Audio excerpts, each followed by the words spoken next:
Hello everyone. In this video, I'm going to show you how to fix FlixBus app not working. So first of all, let's talk about the easiest and often the most effective fix. Head over to Google Play Store and tap on this magnifier icon at the bottom. Then search for the app name in the search bar at the top. Once the app shows up, tap on the update option if it's available to make sure you're running the latest version of the app. But if the app still isn't working, try deleting the temporary files. Head over to your device settings and then scroll all the way down to Apps and tap on it. From here, scroll down and look for the app. You can see mine is over here. Then tap on it. And once you're on this screen, you need to scroll down and tap on the storage option. It'll take you to this screen. Over here, you need to tap on the Clear Cache option. This removes the temporary files that might be causing issues without affecting your personal data.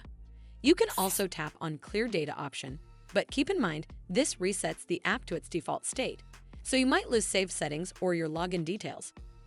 But if the app is still acting up, try uninstalling and then reinstalling the app, as it can often fix deeper issues. Simply head over to this app page and tap Uninstall at the bottom, and then tap OK to confirm. Once it's uninstalled, simply head back to the Play Store app to install it back on your device. Hopefully, this will fix the issue, and if it did, then make sure you give this video a super thanks by clicking on this heart icon to help support the channel, and don't forget to hit that subscribe button. We'll see you in the next one.